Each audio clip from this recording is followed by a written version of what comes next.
Komisi Pemberantasan Korupsi (KPK) telah selesai memeriksa Sekjen Partai Demokrasi Indonesia Perjuangan (PDIP) Hasto Kristianto sebagai tersangka kasus dugaan suap dan perintangan penyidikan Harun Masiku pada Senin siang. Kuasa hukum Hasto, Magdir Ismail, menyebut pemeriksaan akan kembali dilakukan sesuai dengan kebutuhan penyidik KPK. Di tengah pemeriksaan sebagai tersangka, diketahui Hasto juga telah mengajukan gugatan pra-peradilan atas status tersangkanya dalam kasus Harun Masiku. Gugatan tersebut diajukan di Pengadilan Negeri Jakarta Selatan, sedangkan sidang perdananya akan digelar pada 21 Januari mendatang. Di lain sisi, KPK melalui juru bicaranya Tessa Mahardika Sugiarto mengatakan KPK menghormati keputusan Hasto Kristianto. Pihaknya siap menghadapi gugatan tersebut di Pengadilan Negeri Jakarta Selatan. Lantas, tepatkah alasan KPK tak menahan Hasto karena ada pemeriksaan saksi yang belum tuntas? Apa yang membuat KPK tidak menahan Hasto hari ini? Dan mengapa gugatan pra-peradilan itu baru dibuat hampir 3 minggu setelah penetapan Hasto sebagai tersangka?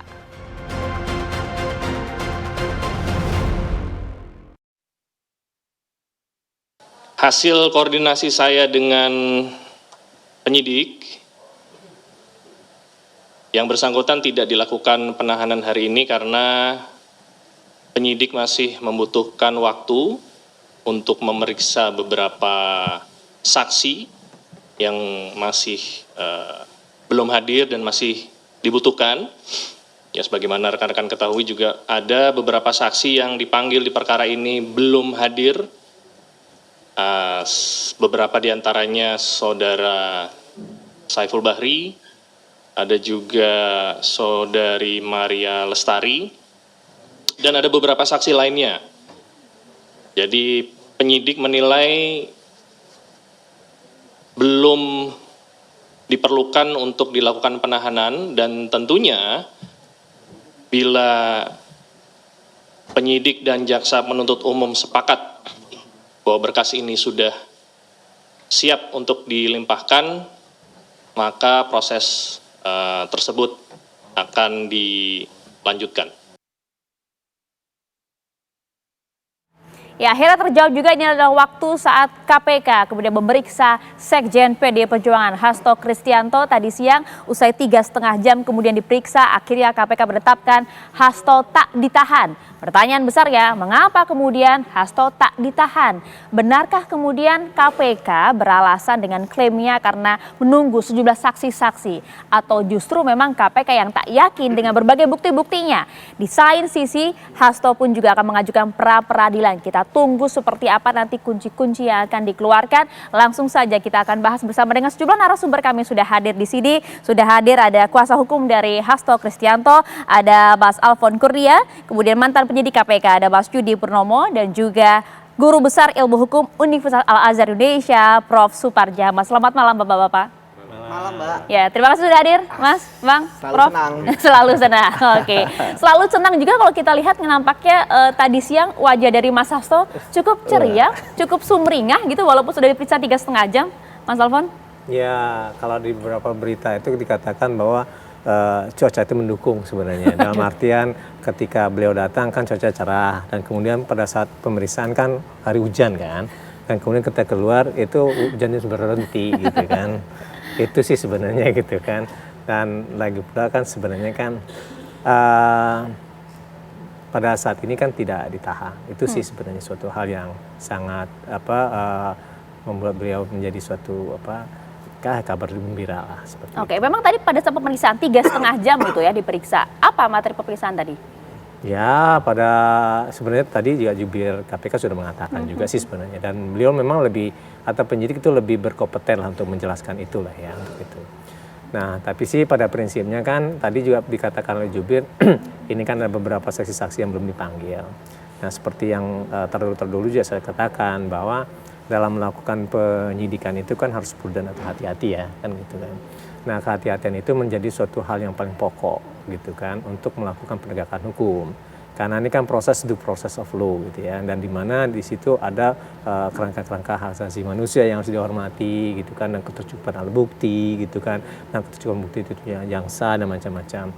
Nah artinya di situ memang penyidik memang mengedepankan prinsip-prinsip dasar dari hak-hak seorang tersangka sebenarnya. Nah jadi kalau misalnya kita pikir ya itu suatu apresiasi sih kalau misalnya itu memang dilakukan gitu kan, karena kan suatu pemenuhan terhadap hak-hak tersangka dalam ICCPR untuk interest of justice gitu kan, itu memang harus dipenuhi. Itu kira-kira. Anda mengira bahwa KPK belum cukup bukti dengan penetapan Hasto sebagai tersangka ini atau bagaimana? Bukan saya, itu kan penyidik tadi kan. Nah tadi itu makanya penyidik yang lebih tepat untuk menjelaskan itu. Tadi kan jubir sudah mengatakan masih memerlukan beberapa saksi-saksi untuk diperiksa.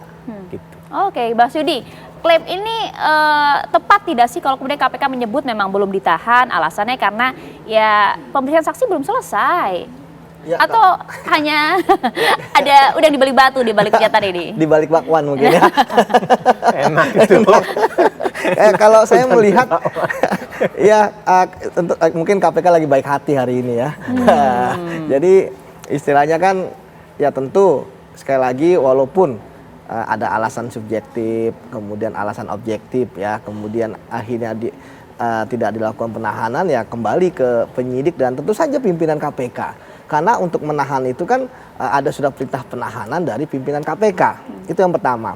Kemudian yang kedua, ya saya melihat ya pasca tidak ditahan itu kan kita melihat suasana kan sepertinya kondusif gitu ya. Emang harapan Anda apa Mas Yudi?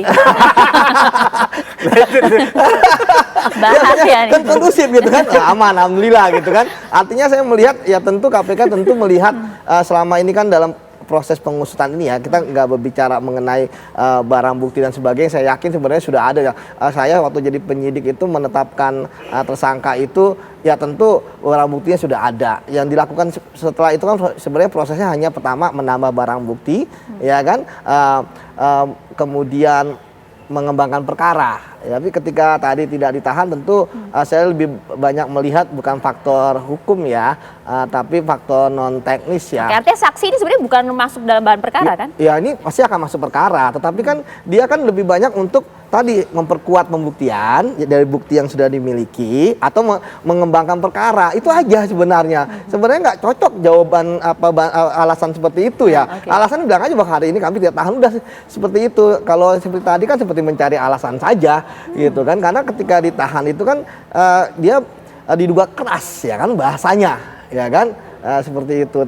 Kemudian ya artinya kan, tapi kalau ngomongin faktual kan artinya penyidik KPK dan pimpinan KPK dan KPK-nya sebagai lembaga yakin Pak Hasto tidak akan melarikan diri. Tadi aja kita lihat yang datang banyak sekali, termasuk Bang Alfon ya, pakai bis gitu saya lihat, ya kan, disiapkan lawyer 1000, artinya kan yang menjamin tentu banyak. Kemudian yang kedua ya kita bisa melihat bisa jadi penyidik pun juga sudah memiliki barang bukti dan lain sebagainya, sehingga tidak yakin bahwa Pak Hasto tidak akan merusak atau menghilangkan barang bukti gitu. Alasan itu harusnya lebih tepat menurut iya, Anda.